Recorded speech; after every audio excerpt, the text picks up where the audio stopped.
चैत्र मास शुक्ल पक्ष की एकादशी कामनाओं की पूर्ति एवं पापों से मुक्ति दिलाने वाली एकादशी है। प्राचीन काल की बात है, जब महर्षि वशिष्ठ जी ने श्री कृष्ण जी से कामदा एकादशी का महत्व पूछा, तब भगवान श्री कृष्ण ने यह कथा सुनाई, जो राजा युधिष्ठिर को भी सुनाई गई थी। रत्नपुर नामक एक नगर था, जहाँ गंधर्वों, किन्नरों और अप्सराओं का निवास था। वहाँ एक गंधर्व था ललित, जो अत्यंत रूपवान और सुरीला गायक था। उसकी पत्नी का नाम ललिता था, जो उससे अधिक प्रेम करती थी।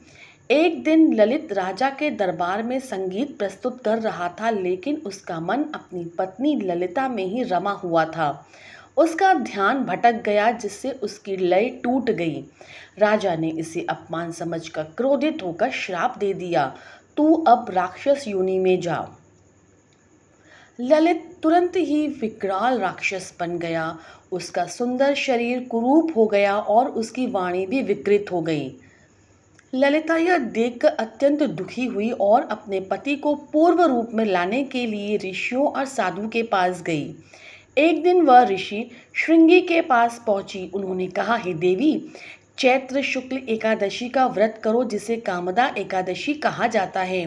इस व्रत के पुण्य से तुम्हारे पति को पूर्ण स्वरूप मिल सकता है। ललिता ने श्रद्धापूर्वक कामदा एकादशी का व्रत किया और अगले दिन द्वादशी को विधि पूर्वक व्रत का पारण किया। उसके पुण्य प्रभाव से उसका पति राक्षस योनि से मुक्त होकर पुनः गंधर्व रूप में आ गया। भगवान श्री कृष्ण कहते हैं, हे राजन, इस प्रकार कामदा एकादशी के व्रत से समस्त पापों का नाश होता है और मनोकामनाएं पूर्ण होती हैं। कामदा एकादशी सभी व्रतों में एकादशियों में प्रमुख मानी गई है, क्योंकि यह कामनाओं की पूर्ति करने वाली, भूत प्रेत बाधा, पाप शाप, असाध्य रोगों से मुक्ति दिलाने वाली है।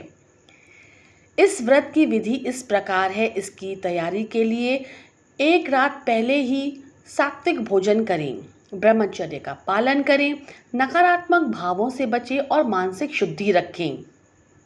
प्रातः सूर्योदय से पहले उठकर स्नान करें, शुद्ध वस्त्र पहने, गंगा जल घर में छिड़कें और पूजा स्थान को भी पवित्र बनाएं। भगवान विष्णु की प्रतिमा या चित्र स्थापित करें।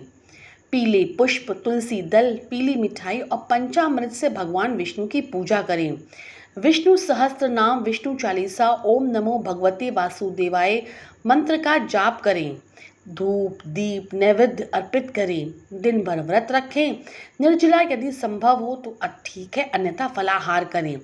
रात्रि को भगवान विष्णु की भजन कीर्तन के साथ जागरण करें। इस व्रत के नियम में क्रोध, झूठ, कटु वचन, तामसिक भोजन, निंदनीय व्यवहार से दूर रहना चाहिए। पवित्रता का विशेष ध्यान रखें। मन, वचन और कर्म से शुद्ध रहें। व्रत कथा अवश्य सुनें और परिवार या मित्रों को भी सुनाएं। द्वादशी के दिन सूर्योदय के बाद और मध्याह्न से पहले व्रत का पारण करें। सबसे पहले भगवान विष्णु को जल अर्पित करें और नैवेद्य अर्पण करें। ब्राह्मण या किसी जरूरतमंद को दान दक्षिणा दें। इसके बाद फल, मिठाई, खिचड़ी आदि सात्विक भोजन से व्रत खोलें।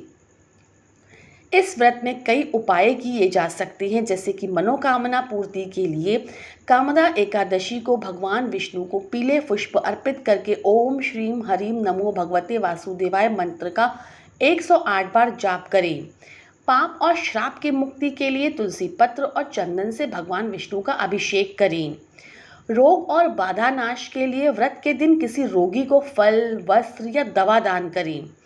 कर्ज से मुक्ति के लिए व्रत के दिन श्री हरि को पीले चावल की खीर अर्पित करें और गरीबों को भोजन कराएं। इस व्रत के पुण्य स्वरूप पाप नाश, रोग मुक्ति, जीवन की शुद्धि और मोक्ष की प्राप्ति होती है।